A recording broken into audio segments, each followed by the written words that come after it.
বিহারের পরে সংখ্যালঘুরা বুঝেছেন যে ভারতীয় জনতা পার্টি আগামী দিনে জিতবে এবং ভারতীয় জনতা পার্টির সঙ্গে থেকে তাদের যে ভারতীয় নাগরিক হিসেবে অধিকার সেটা আদায় করতে চান, যারা আমরাও করতে চাই।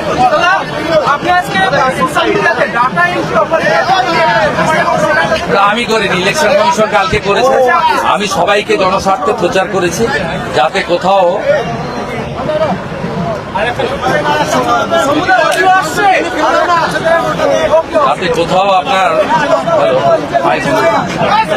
আপনার যাতে অপপ্রয়োগ না করতে পারে।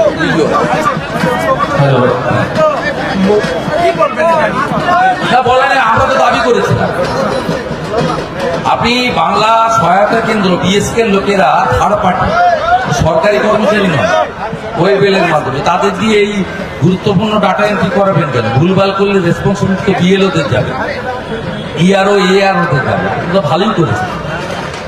মমতা ব্যানার্জি বনগাঁয় যাচ্ছে, কিন্তু ঠাকুর বাড়ি থেকে 3 কিলোমিটার দূরে। কেন এই মানে ঠাকুর বাড়ি আর যেতে পারছে? ঠাকুর বাড়ির সঙ্গে ওনার কোনো সম্পর্ক নেই। মতুয়া নবশূদ্ররা মমতা ব্যানার্জির সঙ্গে নেই। এটা বারে বারে প্রমাণ হয়েছে। 19-এ প্রমাণ হয়েছে, 21-এ প্রমাণ হয়েছে, 24-এ প্রমাণ হয়েছে, 26-এ আরো ভালো করে প্রমাণ হয়েছে। পুলিশ খোদ মঞ্চে দাঁড়িয়ে বলছেন 2026 সালের মে পর্যন্ত লড়াই চালাতে হবে।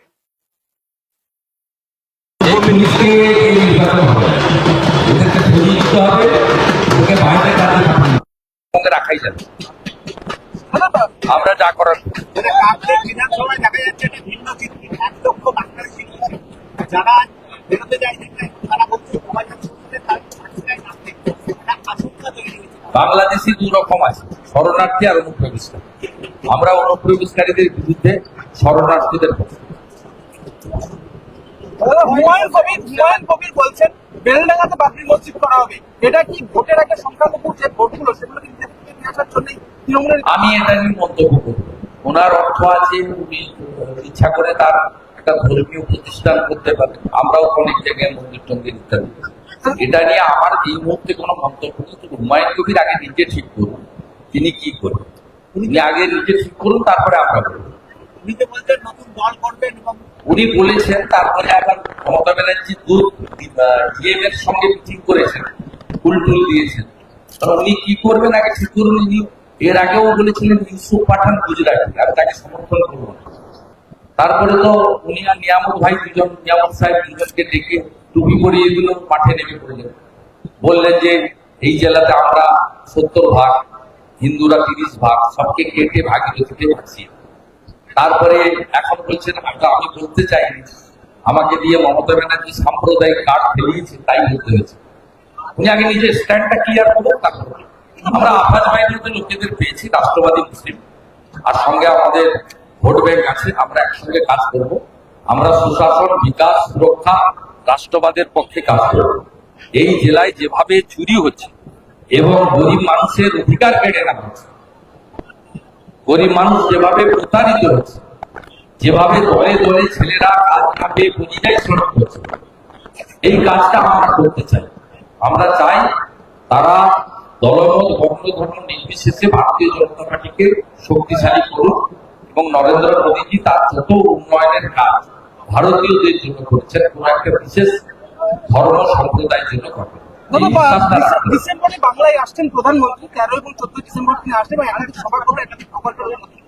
আমি অফিসিয়ালি পাই, আপনার কাছ থেকে বলবো না। প্রধানমন্ত্রী এর আগে 4 বার এসেছে। জুলাই মাস থেকে আমরা অগস্ট মাসের শেষ পর্যন্ত, সেপ্টেম্বরের প্রথম সপ্তাহ পর্যন্ত 4 বার এই রাজ্যে এসেছে। এই রাজ্যে উনি সবসময় আসেন, প্রত্যেকবারে গেছেন। এটা মিডিয়ার আপনাদের খবর হতে পারে, হঠাৎ করে আসছেন তা এমন কোনো বছর নেই এখানে প্রধানমন্ত্রী আসেন। প্রধানমন্ত্রী সব রাজ্যে যান, সব এলাকায় যান, সমস্ত উৎসবে যুক্ত থাকেন, সমস্ত মানুষের পাশে। মুর্শিদাবাদে গত 3 সপ্তাহে প্রায় 2000 পিস বোমা উদ্ধার হয়েছে মুর্শিদাবাদ পুরো জেলায়। নবগ্রামের একটা কেস এনআইএ হয়েছে। মুর্শিদাবাদে সবগুলো এক্সপ্লোসিভ অ্যাক্টিভ কেস হয়েছে। আমি অনুরোধ করছি এনআইএ এখানে কেসগুলো টেক আপ। এনআইএ হলেই এর পিছনে যে রাজনৈতিক চক্রান্ত আছে, তোলাবাজদের চক্রান্ত আছে প্রমাণ। গতকালই বড়বাতে 7 জন অ্যারেস্ট হয়েছে। তারা ব্যাংক ফ্রড, মোবাইল চুরি এবং নানা ধরনের চুরির সঙ্গে যুক্ত। এই বড়বাতে কোনো সাধারণ মানুষের নিরাপত্তা নেই। তার মধ্যে 4 জন বাংলাদেশি আর 3 জন বড়োয়া। এদের পিছনেও এখানকার তৃণমূলের শাসক দলের নেতারা রয়েছে। চুরি ডাকাতির ভাগটাও তৃণমূল কংগ্রেসের লোকদের কাছে পৌঁছে গেছে। দাদা, বাংলায় ফের নারী নিরাপত্তা নিয়ে প্রশ্ন উঠছে। এবার মহিলাকে কুপ্রস্তাব দেওয়ার অভিযোগ খোদ পুলিশ কর্মীর বিরুদ্ধে। বাঁকুড়াতে ধুন্ধুমার কাণ্ড ঘটেছে। মমতা বন্দ্যোপাধ্যায় নিজেই বলেছেন মহিলারা যেন রাত্রে না বেরোয়।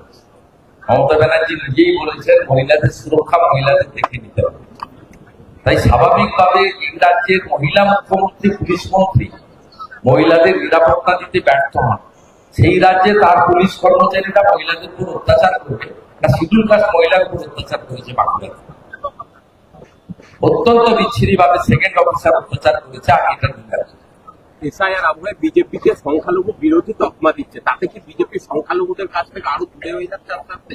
এসআইআর আবহে না, আমরা সংখ্যালঘুদের ভোট পাইনি। গত লোকসভা ভোটেও আমরা 0.65 ভোট পেয়েছি গোটা পশ্চিমবঙ্গে। তবে বিহারের পরে সংখ্যালঘুরা বুঝেছেন যে ভারতীয় জনতা পার্টি আগামী দিনে জিতবে এবং ভারতীয় জনতা পার্টির সঙ্গে থেকে তাদের যে ভারতীয় নাগরিক হিসেবে অধিকার সেটা আদায় করতে তাছাড়া আমরাও দেখেছি তারা এখন আমাদের বাইরে থাকতে চাইছেন না। একটা অংশ আমাদের সঙ্গে আসছে। আজকে যে সভাটা আমরা শেষ করলাম, এই সভাতে অন্তত 1000-এর বেশি, আরো বেশি হতে পারে আন্দাজ হয়েছে আমাদের সংখ্যালঘু বন্ধুরা, ভাইরা, বয়স্ক লোকেরা। আমি দেখেছি তাকিয়ে অনেকে দূরে দাঁড়িয়ে, রাস্তায় দাঁড়িয়ে পর্যন্ত আমাদের কর্মসূচি শুনেছে এবং মঞ্চে একাধিক সংখ্যালঘু মুসলিম নেতারাও প্রায় 4 জন মতো মঞ্চেও ছিলেন। তারা বুঝেছেন যে দূরে থাকা মানেই বিচ্ছিন্ন থাকা, কাছে থাকা মানেই একসঙ্গে ভালো কাজ করা। তাই তারা আসছেন। আর আমরাও ওই বোমা বাঁধা লোকেদের বাদ দিয়ে বাকিদেরকে নিতেছি। যারা বোমা বাঁধে তাদেরকে আমরা নেব। দাদা, এসআইআর রুখতে মরিয়া তৃণমূল একাধিক ভিত্তিহীন অভিযোগ নিয়ে তারা কমিশনে যাচ্ছে। যেতে দিন বলছে, ইচ্ছাকৃত ভাবে 150 থেকে 200 জন করে নাম বাদ দিয়ে দিচ্ছে কমিশনের সাইড থেকে। মানুষ ও যা পারে করুক, দেখবি আর চলবি লুচির মতো করবি।